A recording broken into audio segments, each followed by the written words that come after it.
It occurs to me that it might be a good idea to take stock of where we are to start the lecture. As I told you, there are really two strands in the philosophy of language. There is a majority strand that I'm going to tell you about, and I'm almost totally out of sympathy with it. But then there's a minority strand that I'm sympathetic with, and that is the strand that says we have to see language as a form of human behavior. If there is a question, how do words relate to reality? The answer has to be they relate to reality because human beings intentionally perform speech acts that relate them to reality. They intentionally say things that are true or false, or irrelevant or stupid or obeyed or disobeyed, and those are speech acts of various kinds. So if you want to know how language relates to reality, it relates in the performance of the speech act. Now there's another a school of thought that isn't so much in disagreement with this, it just thinks it's irrelevant. It thinks that essentially the problem of language is a problem in mathematical logic or applied mathematical logic, and what we're going to do is give formal semantics for different types of expression, and I'm going to tell you about that in the second half of the course. But right now, we're still expounding speech act theory. Okay, so that's the overall structure. The first half of the course, I'll tell you how it ought to be done. And the second half of the course, I'll tell you how most people do it and what I think's right and what I think's wrong. Now, these are not necessarily inconsistent with each other. It's possible to see formal semantics as applied speech act theory, but in fact, most people don't see it that way. Most people see it as something really quite different. Okay, and now, however, if we're going to do it, if we're going to give an intentionalistic account of meaning, we're going to have to explain how a speech act is a special kind of an action. And then in order to understand, you have to understand what an action is in the first place. And that's mostly what I'm going to be talking about this morning. What is an action anyhow? I led into this by going through a historical account whereby we explained Austin's approach to the theory of speech acts and Grice's account of meaning. And last time I said I think the way out of the difficulties in Grice's account is to see it not as an analysis of meaning as such, but an analysis of communication. And indeed, it seems to me in the structure of the speech act and in the performance of an act that has that structure, we've seen over and over that you need to distinguish the illocutionary type or the force from the propositional content. And you can think of the communication from the speaker to the hearer. The speaker first creates one of these, and then he communicates it to the hearer. And if you wanted to leave out the notion of meaning, because it's a famous source of difficulty, just say the speaker has to create a representation in one or more of the illocutionary modes, an assertive, a directive, a commissive, and then he's got to communicate that representation. Now, Grice, it seems to me, is right about communication, that communication is a matter of producing understanding. And what is it that the hearer gets when the hearer gets understanding? Well, he recognizes the intentions of the speaker. He gets the speaker's meaning the meaning is communicated when the hearer recognizes the intentions that the speaker had in performing the utterance. And there it seems to me then the right way to think of those intentions, the communication intention, is the intention to produce an understanding in the hearer by getting the hearer to recognize precisely that intention. In other words, there is a self-reflexive or self-referential feature to the speaker's communication intention because the speaker intends to produce an effect by getting the hearer to recognize his intention to produce that effect. Okay, so it seems to me you avoid the objections to Grice by simply saying, let's distinguish representation from communication. We don't care which one you call meaning. I'm more inclined to think representation is closer to meaning in the ordinary sense, but it doesn't much matter. What you have to think of is the speaker creates a certain semantic package, and then he communicates that package. He gives that package to the hearer, but language is unusual among human behavior in that you can achieve what you're trying to achieve by getting your audience to recognize that you're trying to achieve it. You can't do that with perlocutionary effects. You can't convince people just by getting them to recognize that you're trying to convince them. Or you can't become president of the United States or marry a Republican or become rich just by getting people to recognize your intention. But you can make a statement and communicate it just by getting people to recognize your intention to communicate the statement that you've made. Now, I think that's closer to a common sense account of meaning. If I make a bunch of marks on the blackboard, they're just a bunch of marks on the blackboard. But if I then tell you what they mean, I tell you that all of these circles are supposed to represent the offensive team in football, and these X's are supposed to represent the defense, then they're more than just X's and O's. Then they have become the diagram, as we would say. They become a representation of a football player. Okay, so the quarterback will drop back and take 3 steps back. The wide receiver will go out to the left.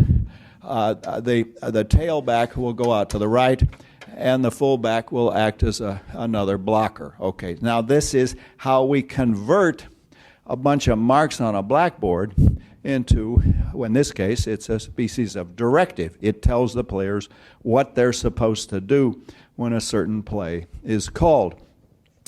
All right, and that seems to me the common sense account of meaning is you take sounds and marks and you impose meaning on them. You decide that they're going to mean something. Now, it turns out, of course, that there's a huge apparatus necessary in order that you can make that decision, and that's the apparatus of intentionality together with the network and the background. Okay, but now if you look at the stuff you've been asked to read, there's clearly a big difference between the approach that I adopted when I wrote Speech Acts and the approach that's in that article, What is Language? And I have to explain the differences.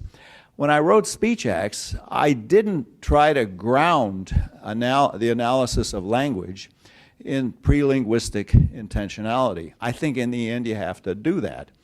And so I tried to do that in the article that you've been asked to read called What is Language? But when I wrote Speech Acts, I thought, well, we can just take language for granted, just assume people have a language, and then ask, how do they perform speech acts in that language? Now, there are 2 devices that encourage me to do that, 2 theoretical principles that encourage me to think, well, for purposes of analyzing speech acts, we can assume that the speaker and the hearer have a common language and then proceed from there. And the 2 devices are what I call a principle of expressibility, and that just says anything you can mean, you can say. There's no meaning that is absolutely inexpressible. Now, there may be some meanings that are incommunicable. Maybe if you suffer a certain kind of angst, it is the angst of post-industrial man under late capitalism in a society devoted to unrewarded hedonism and unrequited striving for infinity. Now, maybe that's impossible for you to communicate to all your friends in your sorority house because they usually lose interest after the first clause or 2. But all the same, you can express what you mean. If that, I won't try to repeat it. I don't know what the hell I said. But anyway, it sounded like pretty deep stuff. You know, it's the kind of thing you ought to say in German. But anything you can mean, you can say. Now, that doesn't mean you can get people to understand it or even pay attention to it, but there's no meaning that is, so to speak, inherently inexpressible. So I thought, well, I can work with language because any meaning that the speaker has, the speaker can put in words. And if you lack words, you can always invent a word. A famous problem of translators is some words don't really translate very well from English, from German, let's say, or French to English. What translators do is they cheat. They use the original. How do you translate the German Sehnsucht? Well, a standard translation, that means something like yearning or desiring, but it's kind of a big deal, desire. But a lot of translators just cheat and say Sehnsucht. Why not? I mean, if you got Sehnsucht, just be happy to have Sehnsucht. It's a free country, and it's a special kind of Germanic yearning, and maybe for all I know, it goes. How do you spell Sehnsucht? Is that right? It looks right to me. There's got to be an H there so you can make that stretch out a long time. Anyway, okay, how do you translate it? Well, if worst comes to worst, use the original German and explain it to your audience, and after a while they'll get it. Okay, so that's the first point, is the principle of expressibility. And then there was another theoretical device that I used that's going to be important, and that's the notion of the constitutive rule and the corresponding notion of an institutional fact. Now, I want to explain those notions, and so I'll take a few minutes to do that. You need to make a distinction between institutional facts, such as the fact that Barack Obama is President of the United States, and what you might call brute facts, such as the fact that the Earth is 93 million miles from the sun. You need the distinction between the brute and the institutional. And the distinction is this: the brute fact doesn't require a human institution in order for it to exist. Brute facts just exist. The Earth and the sun don't give a damn about what we think. They're that far apart, 93 million miles. And they are 93 million miles apart no matter what anybody thinks. But the fact that Barack Obama is President of the United States, or the fact that the 49ers lost the football game yesterday, those are institutional facts, and they exist only within human institutions. You have to have the human institution of the United States government or the human institution of football in order that it can be a fact that the 49ers lost the football game, a fact that Barack Obama is President of the United States. Now then, the next crucial question is, well, what is an institution? And in order to explain that distinction, in order to explain what an institution is and how institutions differ from other human phenomena, I have to distinguish between two different kinds of rules. Rules that regulate antecedently existing forms of behavior, and not surprisingly, I call those regulative rules. They regulate behavior that can exist without the rule. Whereas some rules not only regulate behavior, all rules do that, but they constitute the very behavior that they regulate, in that it isn't even behavior of that kind unless they're following a certain number of the rules. So an example of a regulative rule would be drive on the right-hand side of the road.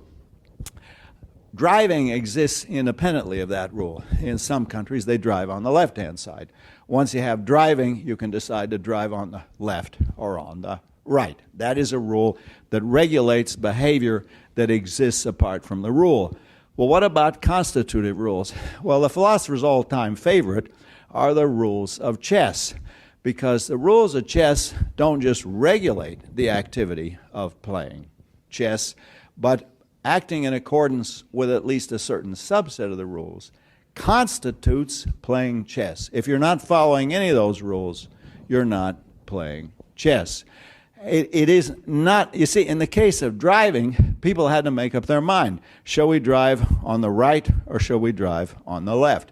But in the case of chess, it was not a case that there were a lot of people pushing bits of wood around on boards and some genius says, fellas, we got to get some rules because you keep banging into my bishop with your knight. Let's get some rules. No, that's not how it worked. It's an interesting question. I don't know. How did chess evolve?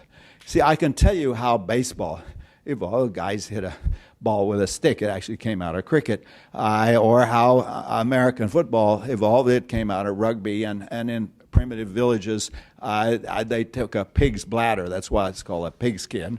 And it's shaped like that. And they would fill it full.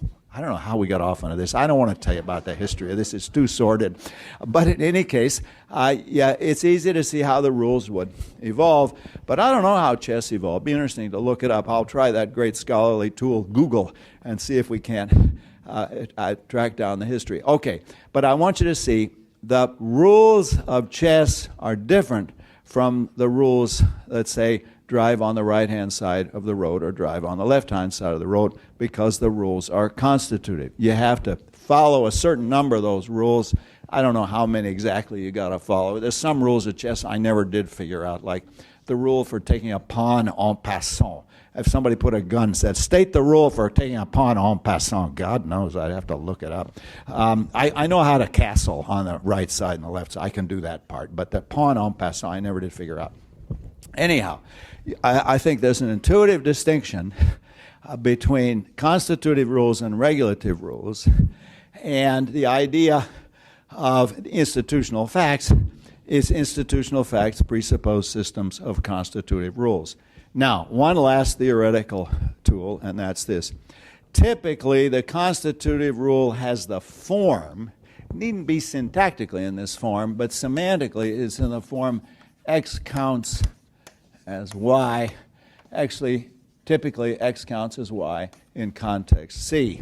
So such and such counts as a legal knight move. Such and such a position counts as check. Such and such a form of check counts as checkmate. That's x counts as y. And C, that's the form of the constitutive rule. And typically those come in systems such as the rules of chess or the Constitution of the United States. Whereas the regulative rule typically has the form do X or do Y. Drive on the right, drive on the left, or if you like, do X in context C, do Y in context C. And those have the form of directives. Okay, now, if that's right, then we can think of language as performing speech acts according to constitutive rules. And just as such and such a move counts as a legal knight move, or hitting the ball with a bat and running to first base before it gets there counts as getting a base hit in baseball, so uttering such and such sounds counts as making a statement, giving an order, making a request. So I thought of language as a matter of creating speech acts in a way that creates institutional facts according to systems of constitutive rules. And I didn't have to worry about the fact that there are lots of speech acts that are performed outside of language, because given the principle of expressibility that says anything you can mean, you can say, I could always find some linguistic equivalent. Okay, so when I wrote that book, Speech Acts, I was taking a lot of apparatus for granted. I was taking I was taking existing human languages for granted, and I was saying that typically languages are systems of constitutive rules, and that those rules have a certain form, and that we need to distinguish those from regulative rules, and what we're going to analyze are the set of institutional facts that constitute speaking a language.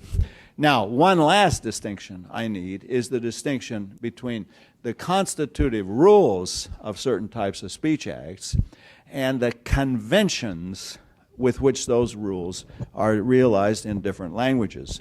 So in English, you say, I promise, and in French you say je promets, and those are different conventional realization of the underlying constitutive rule that's saying something counts as making a promise. All right, let me consider one objection to what I've said, and then we're going to stop for questions. The objection is this.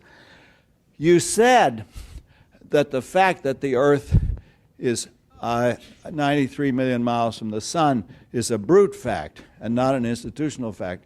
But you just had to use an institution, the institution of measuring in miles, in order to state that fact. And that's right. I have to use an institution in order to make a statement. The statement that the Earth is 93 million miles from the sun uses the institution of measuring in miles. I could have used kilometers. What is it, 150 million kilometers? I could have said it in kilometers, but the fact stated has to be distinguished from the statement of it. The actual brute relation between the Earth and the sun, that brute relation doesn't give a damn about how we measure it or how we describe it.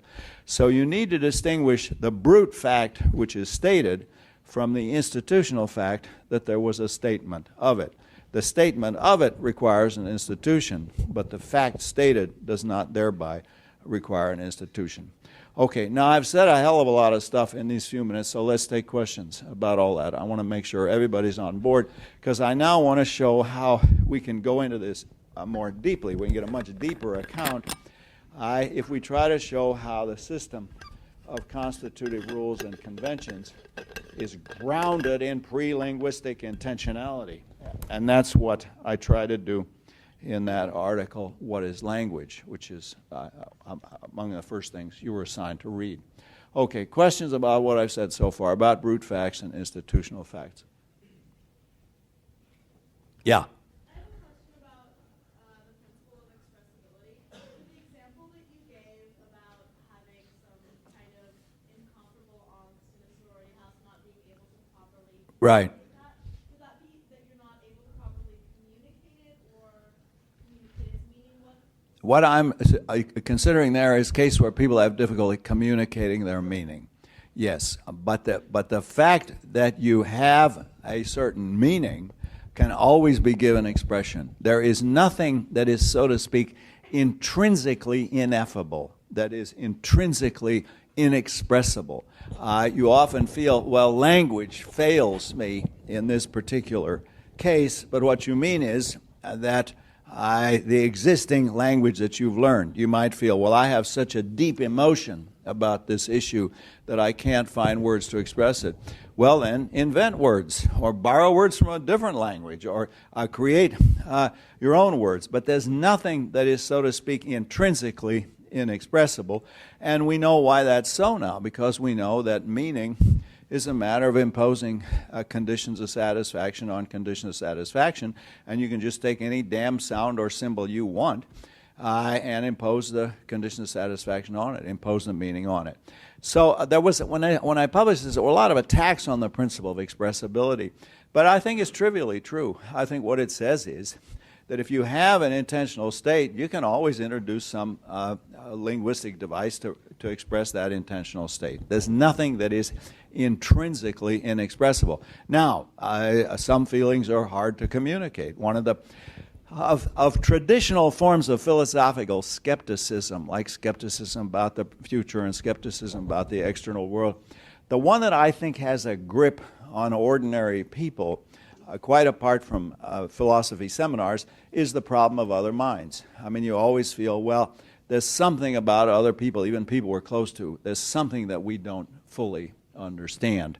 You see this strikingly when people do something that is totally unpredictable. A good friend commits suicide, for example, and you're absolutely flabbergasted. And then what we do, of course, is we cheat. We go back and rewrite the narrative in such a way that, oh yeah, I now understand why she committed suicide or why he committed suicide, because you retell the story of their life in a way that makes sense of that. But I think that's cheating. If you couldn't predict it at the time, then there was something you didn't understand at the time. I come from a generation of people where there was a quite sizable number of suicides of very sensitive people, particularly French friends of mine. I don't know if that's still the case. I think suicide's gone out of fashion now. People have pharmaceutical methods for overcoming their angst, and that's probably, I mean, I'm not recommending the pharmaceutical devices that they use, but it certainly beats killing yourself. Okay, anyway, the point, however, is that the principle of expressibility is trivially true. Just as any thought you have, you can introduce a sound, introduce a mark, a word, a sentence to express that thought. Yes, yeah.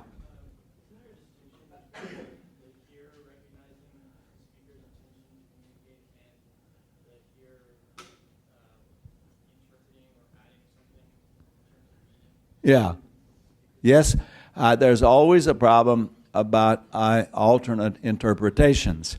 And then since any different interpretation can be given of any public expression, there are always lots of different interpretations that will be consistent with all the data. How do we settle on the right interpretation? And there you have to appeal to what I called earlier the background. You share a common background. So when I said, what did you do yesterday? I said, I cut the grass.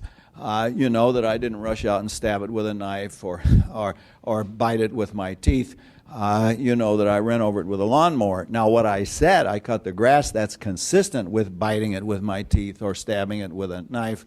But you have a background. You share with me a common background, and that enables you. That fixes interpretation. However, that doesn't mean interpretation is easy. There are lots of texts that are hard to interpret. In general, in philosophy, if you can't figure it out, I mean, if the guy wrote it so badly that you really can't figure it out, it's probably not worth hassling over it. It's probably BS. The exception is Kant. Kant, I have to say, it drives you crazy because a lot of it is badly written, but it's worth the effort. I guess. I got so irritated with the damn book, I decided to rewrite it the way it ought to be written in plain English. So I wrote a summary of the Critique of Pure Reason, and it's helped various people to pass their exams on the critique. And if you ever want to know what Kant really said, I have a quick, ordinary language summary in more or less plain English. I mean, you have to use some of the Kantian jargon. Kant is an interesting case because he's not a bullshit artist, to use the technical expression here, unlike a lot of other German philosophers. And it's worth the struggle, but it is a struggle, and it's exasperating. The real problem with Kant is he doesn't give you enough examples. The secret of being clear in philosophy is to give plenty of examples. Kant thought examples are kind of vulgar. He said that's the go-kart of philosophy, is if you give examples. But I think examples is the key to clarity. Anyway, there is a problem about interpretation, and it's also a problem about translation. One of my favorite French poets is Stéphane Mallarmé. Now, Mallarmé, to say he's difficult or obscure is an understatement. And what's fun is to see how you would translate some of these poems of Mallarmé into ordinary, colloquial American English, and I don't think it can be done. And one of the Mallarmé, Stefan was his first name. One of the interesting things is to read different competent translators translating the same poem. It looks quite different in different translations. I have different translations of Mallarmé, and you can see the differences in their treatment of the same poem. Okay, other questions? I want to make sure everybody's with us. You and then you. Yeah. Can there be such a thing As as a unique expression? a unique expression? Well, there can be an expression which is unambiguous, but the problem is expressions change their meaning. They evolve over time. I mean, a good case is the word atom. The word atom was introduced to name the smallest unit of matter, and people then thought, okay, we've identified these things as atoms. But then they found, oops, that the atom is itself made of smaller units of matter. So now you have to change the definition of atoms, even though you use it to identify the same things. Yes, you had a hand up. Yeah. I was going to ask her first and then you. I know I pointed at you, but let's her first and then you. Yeah. You said that the quote could be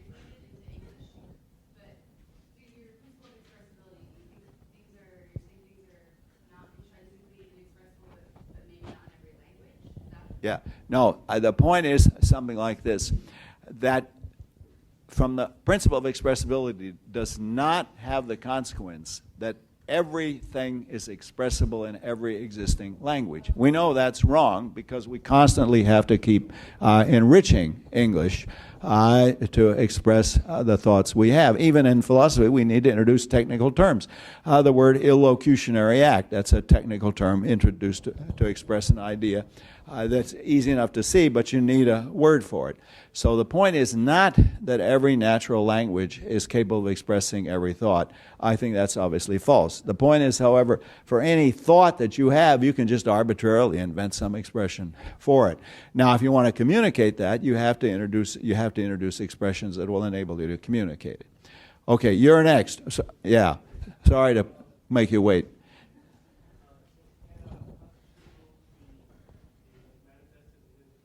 Can the constitutive rules be what? I'm not sure exactly if manifest is the right word, but within like regulatory rules, so the distance between the sun in miles is I can't hear you very well. can a constitutive rule be expressed in differently between different regulatory rules? Well, can you express a constitutive rule as a regulative rule? Yeah, you could, but you missed the point. You see, instead of saying the person who gets a majority of votes in the Electoral College counts as the president-elect, you could say, here's what you guys have to do. When somebody gets a majority of votes, treat him as if he were the president. Well, that's a regulative rule. But then you have a mystery there. Why? And the answer, of course, is because you've defined election to the presidency as getting a majority of votes in the Electoral College. So you can always cheat. But I think the intuitive idea is very simple. You need rules to regulate antecedently existing forms of behavior, and so you invent rules that'll do that just to make the behavior more efficient. But with a constitutive rule, you create new forms of behavior. Now, once you got those new forms, you got to keep messing around with more regulative rules. The history of basketball is fascinating because people are always finding ways to cheat or to exploit the existing rules. So you got to keep making more rules about the one-on-one, and you're in the penalty phase because you got so many fouls. I mean, in the early days, people were such lousy shooters that it wasn't in your interest to foul them. But now, because they would do better from the free throw line, now it's often in your interest to foul them, so they have all kinds of ways of overcoming that. I mean, the history of games, somebody's always exploiting the rules, so you need new constitutive. You need new constitutive rules to add to the system. Now, the interesting thing is to study the law, because what people do in the law is they find ways to cheat within the literal interpretation of the rule, or what they claim is a literal interpretation, and they exploit the background. A good example was the income tax law. The early income tax law made a distinction between the corporation tax and the individual tax. Corporations were taxed at a much lower rate than individuals. Some lawyer in Los Angeles thought, well, why don't I just take my movie star clients and make them into corporations? So Cary Grant, he's got practically no income. He gets a few bucks from Cary Grant Incorporated. And that's the corporation. And the corporation makes all his money and pays a rather low rate of income tax, much lower than he would pay as an individual. Now, that's a case of exploiting the background. I mean, the whole theory of the corporation is it's not supposed to be an individual, but simply you declare the individual a corporation, then the corporation pays the individual a pittance, hardly any money at all, but the corporation has an awful lot of money, pays a low tax rate, and of course the corporation has all these expenses which are not taxable. It has to support the individual. Now, that's people who cheat this way have a technical name. They're called lawyers, and they become quite successful at it. So there's a constant struggle in the tax law between people finding new ways to exploit the system. And in fact, in a way, there's no way you can avoid it. I'm now doing my taxes a bit late, I admit. It's all supposed to be algorithmic, but none of it is. It's all one big gray area. Which of those books that I bought is really useful for philosophy and which are for fun? Well, there's no way to settle that. So you're constantly in a struggle with the background, not to mention your checkbook. Okay, any other questions? Everybody up with us? Yeah, a couple more hands. The woman in the back and then you. Yeah.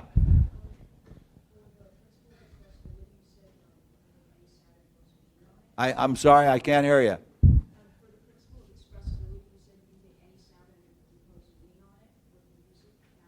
I still can't hear you. I said, for the principle of expressibility, I got that far. Oh yeah, you can impose meaning on it. Right, yeah.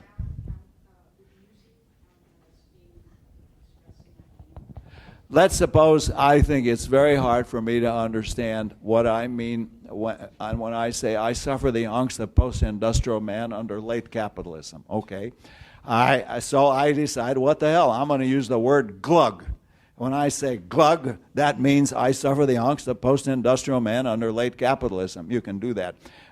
You can take any sound you want and let it to mean anything you want. Now, it's true if you want to communicate, it has to get richer than that. But the principle of expressibility has to be trivial. It says any intentional state, whatever, allows of externalization in the form of a sound or a mark. That's all that it says.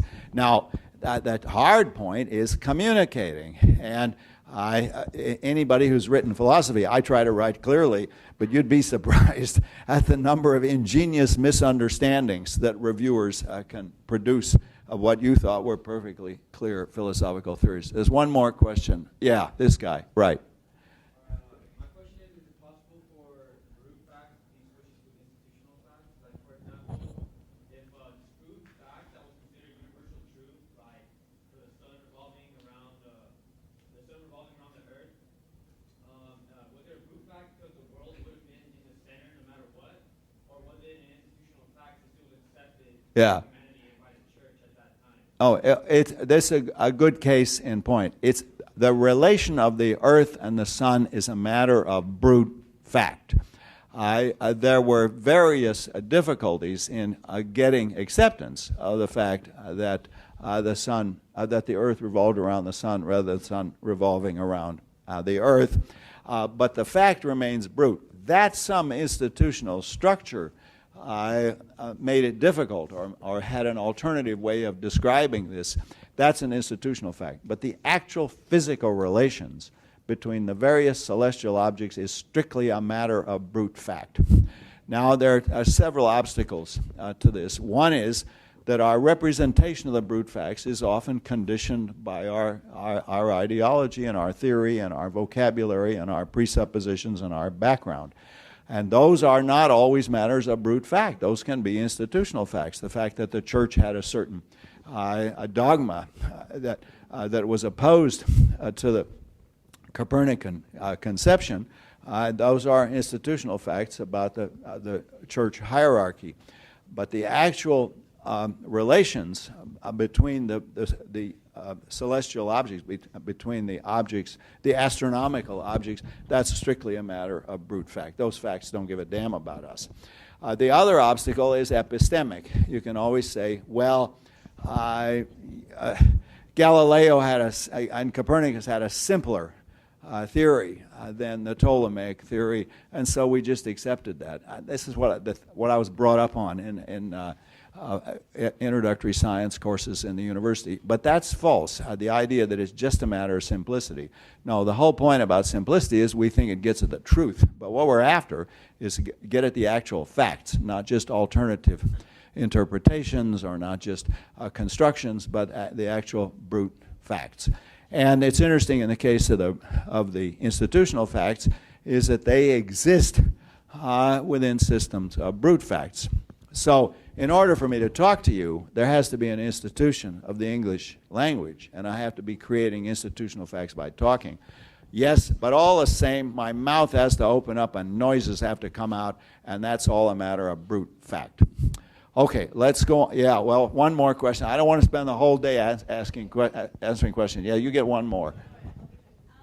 You were just saying that like institutional facts, in a sense, like depend on brute facts. But what I'm wondering is, brute facts do also happen to depend on certain things, like our like scientific paradigms or what technology we have to work with to define or Yeah. understand those brute facts. So where do we draw the line for what is definition of fact, I guess, or a brute fact? Yeah, yeah. I think if I understand you correct, that's the view that I'm objecting to. I'm objecting to the view that somehow or other the distance between the Earth and the Sun depends on us. It does not depend on us. Somehow it depends on our paradigm. It depends on our mode of description. The Earth and the Sun don't give a damn about us and our mode of description. It's true epistemically, as far as knowledge is concerned. We have to have a huge apparatus to discover the brute facts. And there are lots of different interpretations of the epistemology of the discovery. But at the end of the day, the Earth and the Sun stay in their movements, and that's strictly and entirely a matter of brute fact. Now, there was a guy in our department who did a history of science. His name was Tom Kuhn. And Kuhn's work, I think, was widely misunderstood. What he showed is that typically science does not progress by a series of gradual accumulations of more information. It progresses, according to Kuhn's book, The Structure of Scientific Revolutions, it progresses by periodic major upheavals, major revolutions. So the Copernican revolution was a revolution that overthrew a certain medieval conception of the solar system that went back to the ancients. That was called, after the Egyptians, it was called a Ptolemaic system. That's fine. We got a different conception of the brute facts, but the brute facts remained the same.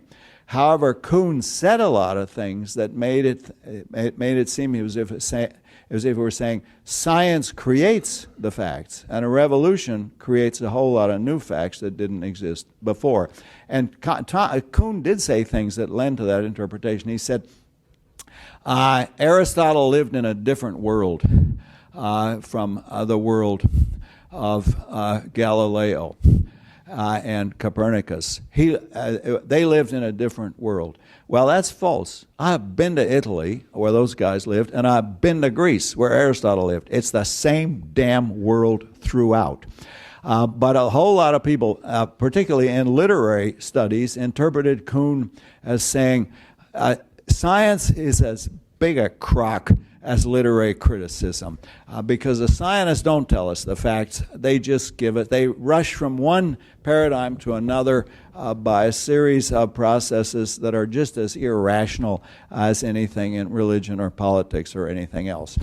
And I think Kuhn never succeeded in overthrowing this misunderstanding.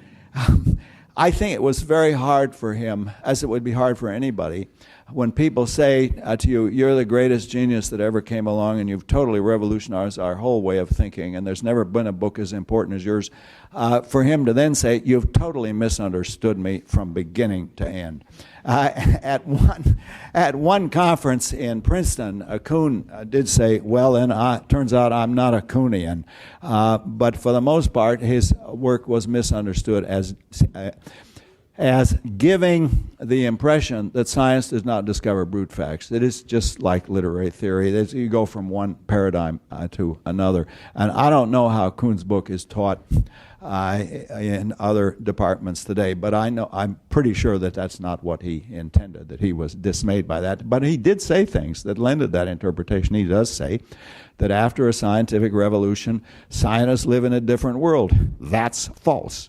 I've been in these parts of the world, and it's the same damn world throughout. This is very common. My colleague Bert Dreyfus wrote a book where he said, well, the Greek practices revealed the gods on Mount Olympus. No, they did not. I have been on Mount Olympus. There are no gods on Mount Olympus. The Greeks were mistaken. They can have as many practices as they want, all the same. There are no damn Greek gods, no Zeus and no Jupiter, no Roman imitations wandering in either. And if you like, we'll go and check the place out. But in any case, this is a common form of confusion in contemporary intellectual life, is that they think that somehow or other language creates reality. In general, it doesn't. There's a little corner of reality that's very important to us where language does create reality, and that's the reality of institutional facts. And how language creates the reality of institutional facts is very interesting. Okay, now then, the way you identify basic differences in philosophy is find out what does the philosopher regard as absolutely fundamental. There's no going behind that. Now, when I wrote Speech Acts, I treated the existence of language, the existence of things like French and German, as fundamental. And for the purpose of that investigation, that was okay to do that. But that's not philosophically satisfying. You got to go behind that. What's behind language? And the version that I'm giving you in this course, and the version that I give in What is Language, is that behind the languages like French, German, English, and all the rest of them is human intentionality. And language is built on top of human intentionality, and we have to see exactly how that is done. So what I'm going to do is not throw out this whole account in terms of the institutional facts. I think there really are institutional facts, and I think they really do exist within systems of constitutive rules. But I have to show how that is grounded in the pre-linguistic intentionality of the mind, in the biologically more basic. You see, the assumption behind what I'm doing is that we have to think of the universe as consisting entirely of, roughly speaking, physical particles, and that these are organized into systems, and that on our little Earth, some of those systems have evolved. Some of those carbon-based systems with lots of hydrogen, nitrogen, and oxygen have evolved into beasts like us, and this particular species of beast has language, and with language has had all sorts of other institutional facts like money and property and government and marriage. But we have to start with the basic facts of biology, the fact that we are biological beasts capable of consciousness and intentionality, and show how we get to that other stuff. So I'm not throwing out the account in Speech Acts, but I am trying to ground it in something much more fundamental. Now, in one respect, it does seem to me the account in Speech Acts is mistaken, or at least it's misleading, and probably mistaken, and that is, I took the analogy between games and language very seriously. The idea goes back to Wittgenstein. It's in a way implicit in Austin, is that speaking a language is like making moves in a game. I see there are rule-governed activities, and you learn the language game. You learn to make promises or give orders the same way you learn any other game. And now it seems to me I don't want to say it's false, but it's very definitely misleading, because it makes it look as if language is a game like any other, and it's not. Language is the foundation of any form of institutional fact. It isn't just that language is one kind of institutional fact along with other kinds. All of the other kinds presuppose language. Language does not presuppose the other kinds. You can have a society that has language but does not have football and baseball or chess or money or property or government or marriage, but you cannot have a society that has football, baseball, and chess, money, property, government, and marriage, but does not have a language. Language is fundamental. So I overdrew, as was the way it was characteristic of the time, I overdrew the analogy between speaking a language and playing a game. There is an analogy, but it only goes so far, because language is prior to games. You only understand what a game is if you understand what language is, because the mechanisms by which the constitutive rules create institutional facts are essentially linguistic mechanisms. Okay, so what I got to do in the rest of this morning's lecture is give you the basic theory of human action that will enable us to show how speech acts are a special case. Okay, so here goes. Anybody want to ask a last question before we launch into this? I want everybody on board. All right, here goes. Now we're going to do a theory of intentionality. In a way, it's pretty much implicit in what I've already said, but let's make it fully explicit. The structure of the intentional state is strikingly like the structure of the speech act. So if this is the assertion that it is raining, and this is the belief that it is raining, then each has a propositional content that it is raining, presented in a psychological mode in the form of belief or desire or hope or fear, and over here in the form of a speech act, in the form of an assertion, a prediction, characterization, or an explanation. A crucial difference is that this is an act over here. The speech act is a human action, where this is a state over here. However, it's going to turn out that our analysis of the speech act contains most of the features of the analysis that we need to give of intentional states. The first is that this distinction works for both speech acts and intentional states.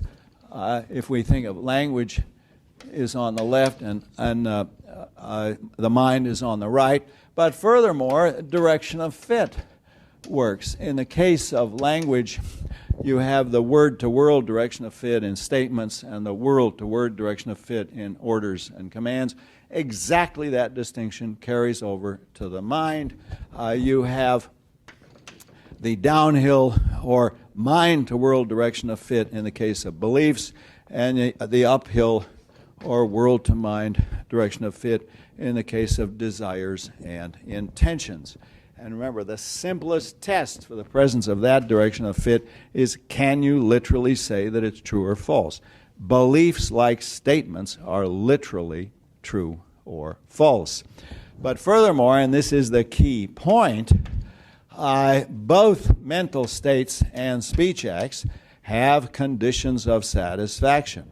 What stands to the beliefs being true is what stands to the desires being fulfilled, or the intention being carried out, and that's exactly the same as what stands to the statements being true, is what stands to the orders being obeyed, is what stands to the promise being carried out. You get the exact same notion of conditions of satisfaction applies across the board to both language and mind. So in a way, you might say, there's a theory of the mind already implicit in the theory of speech acts. Because in the theory of speech acts, we identify these guys, which is the act, as already containing an expression of these guys, which is the mental state. And it's not surprising that the speech act has the same structure as the mental state, because that speech act is designed to express the mental state. When you make a statement, you're expressing a belief. When you give an order, you're expressing a desire. Now, you're doing more than just expressing a belief or a desire. When you give an order, you're not just saying what you would like people to do, you're actually trying to get them to do it. When you make a statement, you're not just saying what you believe, but you're actually committing yourself to something's being true. But there's a similarity in structure which will enable us to explain intentionality, the intentionality of the mind, using the same apparatus that we use to explain the intentionality of language. Now, you have to be careful. When I explain the intentionality of the mind by appealing to the analogies with meaning in language, with the intentionality of language, it might look as if I'm saying mind is dependent on language. No, that's not right. It's the logical dependency is exactly the reverse. Language is dependent on the mind. But for pedagogical, for educational, for teaching reasons, I can appeal to your understanding of sentences in order to explain the intentionality of pre-linguistic mental phenomena, because they have the same structure. It's a pedagogical device to appeal to this analogy, But the relation of logical dependence is these guys over here depend on these guys over here. And finally, a fourth point of connection is the sincerity condition. Every performance of one of these is already a performance, an expression of one of those. Okay, so we can say in our theory of speech acts, there was implicitly a theory of the mind. I didn't see that for years and years. I just did not see that connection, but I think I see it clearly now. And we can say for many, now not all, but for many intentional states, the ones that matter to us most, the intentional state is a representation of its conditions of satisfaction. Beliefs represent their truth conditions. Intentions represent their carrying out conditions. Desires represent their fulfillment conditions. Think of the intentionality of the mind as a matter of representing conditions of satisfaction. Okay, now immediately there are a bunch of problems. What do you do about mental states that don't have a whole proposition? You have something like, let's suppose you're in love with Sally, then you don't have a whole proposition here. Or you hate Billy, then you don't have a whole proposition. You just have an object that the intentional state is directed at. How do you analyze that in terms of conditions of satisfaction? Well, remember something that I told you in passing, but I need to spell it out more, and that is any speech act is understood only within a network of other beliefs and other intentional states that you have, and only against a background of presuppositions that you make. And if you carry that over here, then you'll see you can't love Sally without having a whole lot of beliefs and desires about Sally. And you can't hate Billy without having a whole lot of beliefs and desires about Billy. So it's true that you don't get conditions of satisfaction in any obvious way for the emotions like love and hate, but you do have these networks of intentional state. And what emotions like love and hate and fear and disgust and shame and pride, what they do is they pick out clusters within the network of intentionality. Okay, so I'm gonna modify this later on when it gets more complicated. But what we're going to say is this: at this simple level we're now operating at, the key to understanding the operation of the mind is to think of the mind as essentially giving us representations of the world with one or more of the different directions of fit. You represent how things are with your beliefs, and you represent how you're going to change them with your intentions, or how you'd like them to be different with your desires. Now, if you carry this over a step to perception, then it's easy to see that perception also has conditions of satisfaction. When I now look at this piece of chalk, part of the condition of satisfaction are there actually has to be a piece of chalk there. Another part is it's actually got to be causing me to have my visual experience. So it looks like it's a pretty powerful conception of the mind to say that the intentionality of the mind relates us to the real world by way of representing conditions of satisfaction. Now, I'm going to make that more complicated in a few minutes, but I want you to get that basic idea. The intentionality of the mind is a matter of representing conditions of satisfaction, and this is that basic animal biology here. My dog can do this. He doesn't have a language, but he can certainly have beliefs and desires, and he can see things, how things are, and he can intend to do things. So that's our first message. As I said, it's going to get more complicated in a few minutes, but the basic idea is the key to understanding intentionality is representation. Representation always goes on within a network of other mental phenomena and against a background of the animal's abilities. So far, nothing so fancy here as having a language, just a basic biological ability to cope with reality by way of perception, action, intention, belief, desire, and the rest of it. All right, now we're going to turn to action.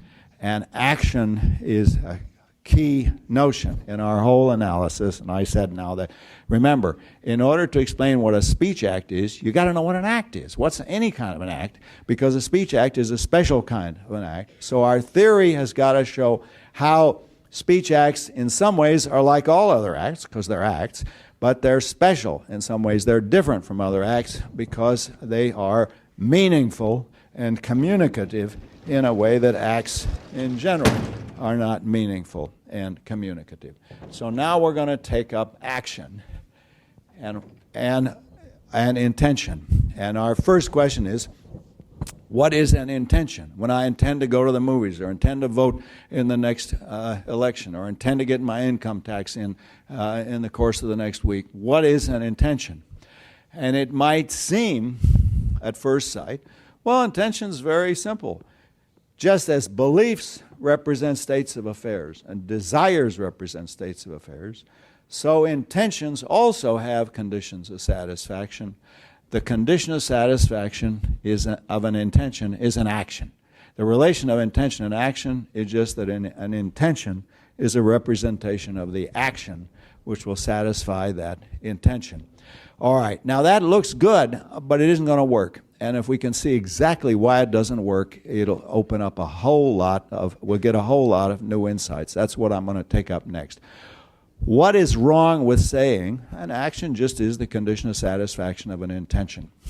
Okay, questions about that? I gave you a very fast run-through of the bare bones theory of intentionality, where the keys to understanding it are the distinction between the state, type, and the content, directions of fit, conditions of satisfaction, and seeing the connection with language, that any speech act is an expression of a sincerity condition, is an expression of an intentional state. Every assertion is an expression of a belief. Every desire, every order is an expression of a desire. Every promise is an expression of an intention. Every apology is an expression of sorrow or regret.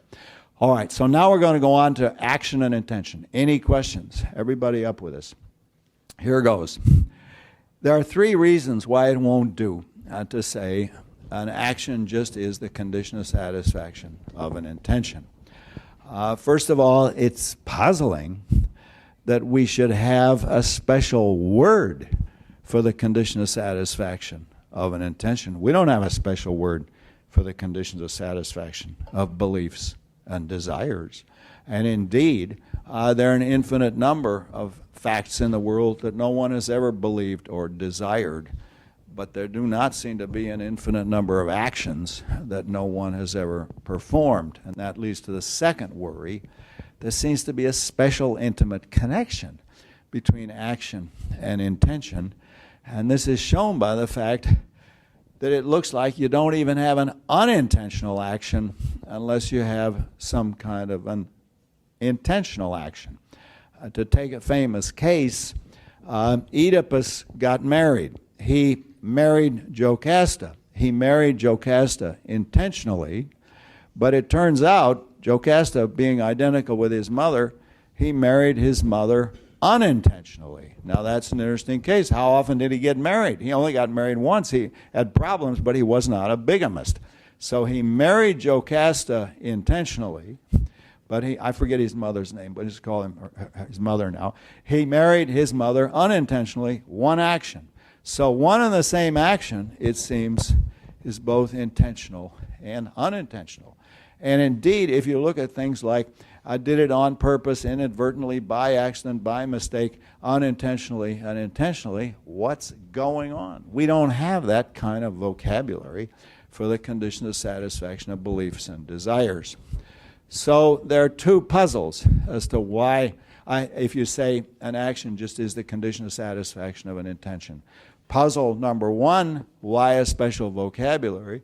Puzzle number two, it seems like there's a special intimate connection between the intention and the action, which you don't get with representations of states of affairs, because it looks like you don't even have an unintentional action unless somehow or other there's an intentional action.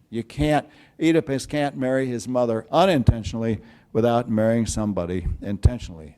And this is the kind of stuff that ought to worry us as philosophers. Okay, a third set of worries has to do with this.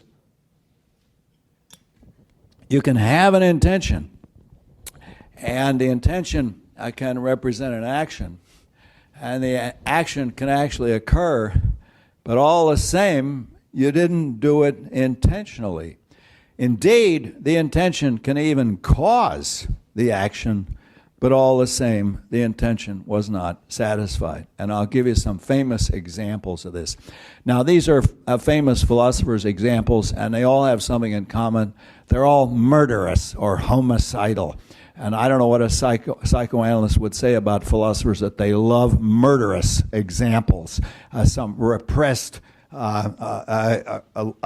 rage is coming out here. But anyway, here are three murderous examples of what I'm talking about. The first is due to Rod Chisholm.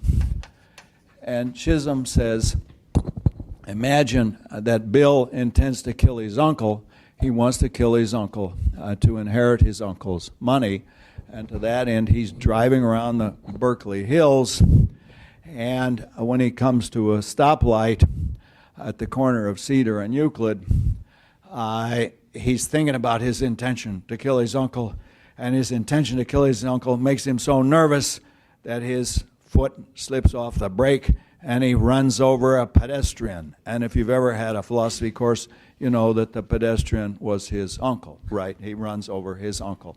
Now, in that case, he intended to kill his uncle. His intention to kill his uncle caused him to kill his uncle, but he did not kill his uncle intentionally. What's going on? Did everybody see that? He intended to kill his uncle. He did kill his uncle. His intention to kill his uncle caused him to kill his uncle, but all the same, he did not kill his uncle intentionally, and his intention was not satisfied. It wasn't carried out. Second case, equally homicidal, due to Davidson. And Davidson says, imagine that a climber is holding another climber on a rope. These are mountain climbers. And, says Davidson, the first climber holding the rope wishes to rid himself of weight and danger, and to that end he forms the intention to release his hold on the rope.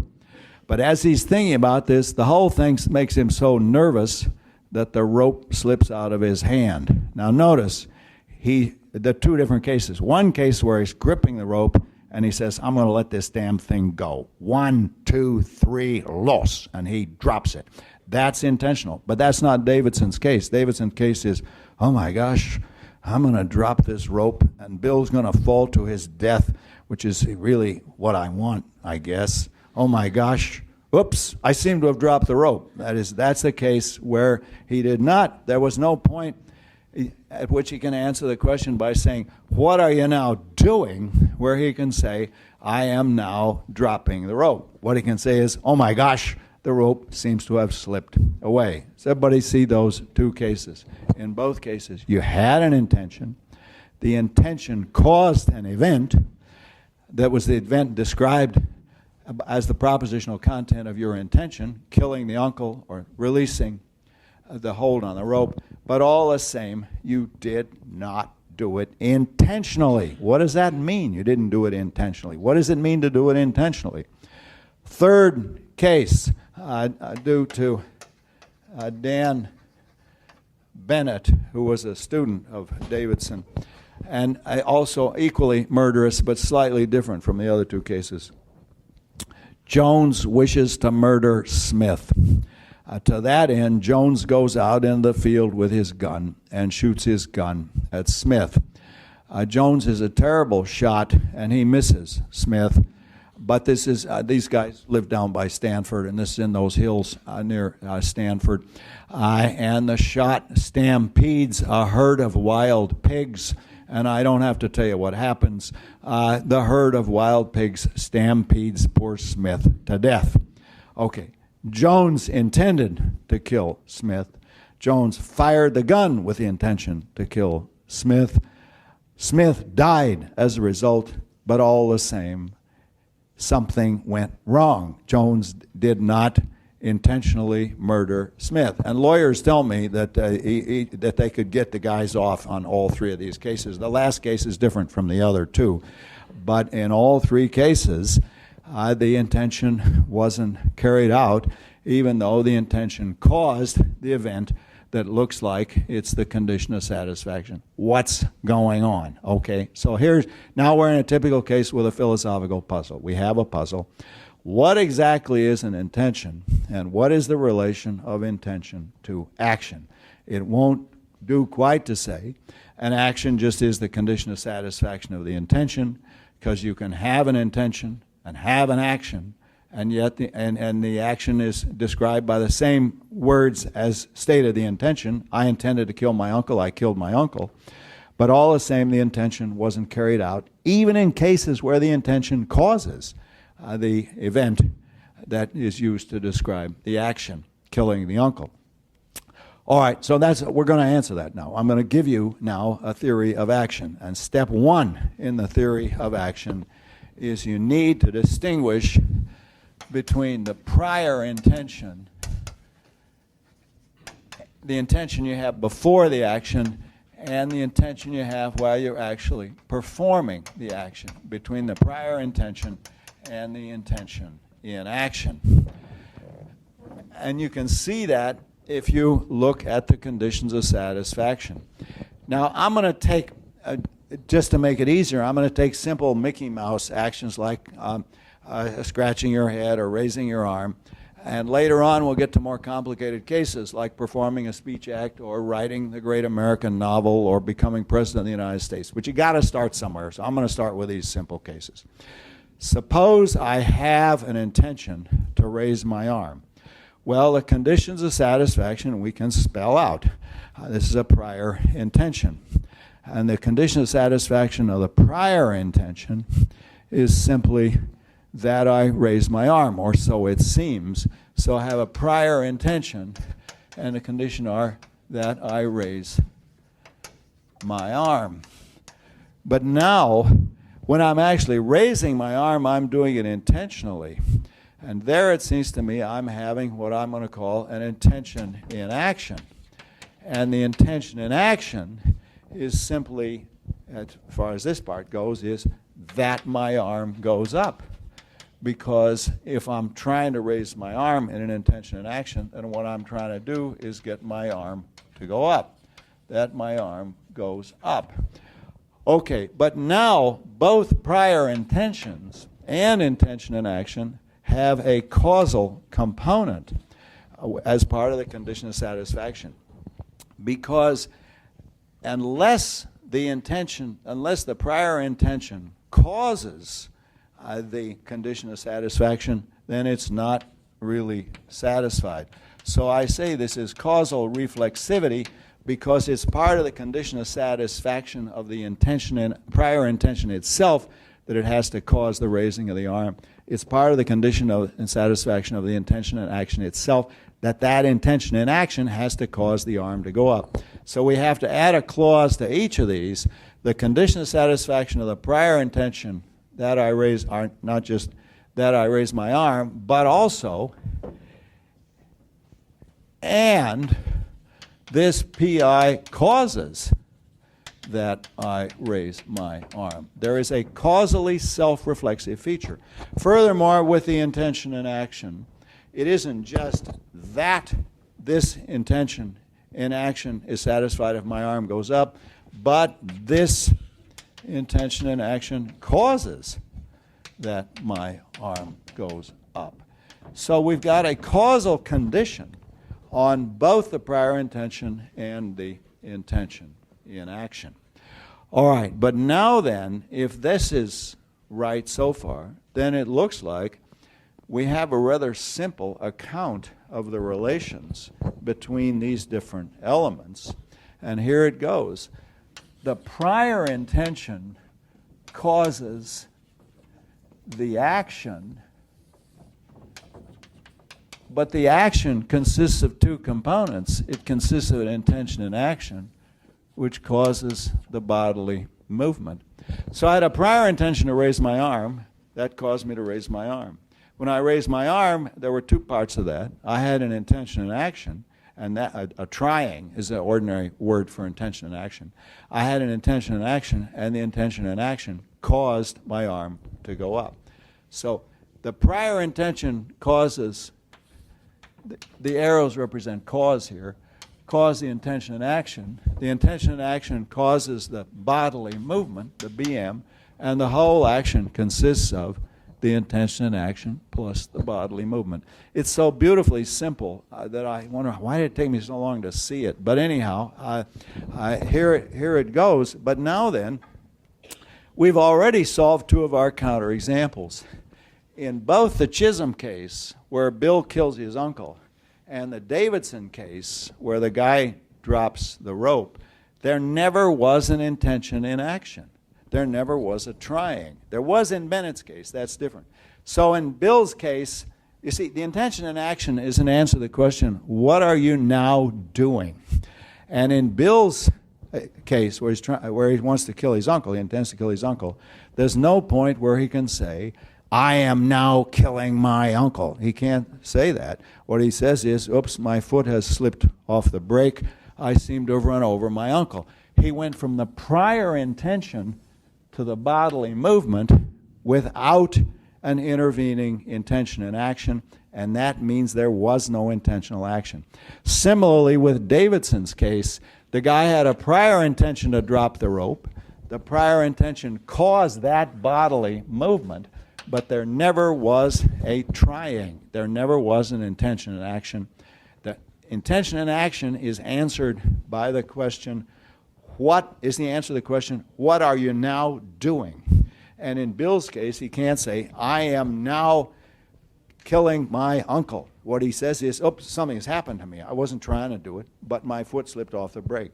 And in Davidson's case, the guy can't say, I'm now dropping the rope. What he says is, oops, the rope seems to have slipped out of my hands.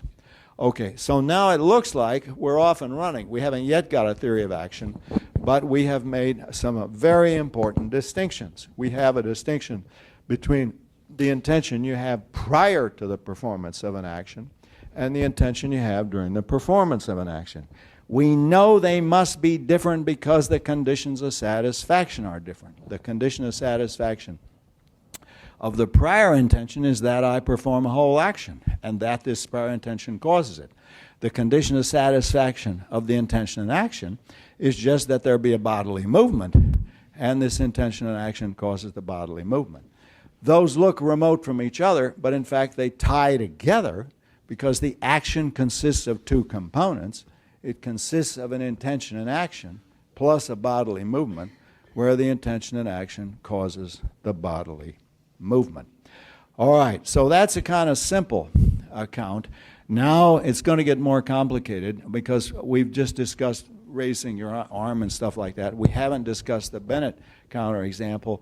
All right, what I'm going to do then, I'm going to go on with this on Thursday and finish giving you a theory of action, and then I'll show how you get a beautiful theory of speech acts once you have this theory of action. We'll go on with that on Thursday.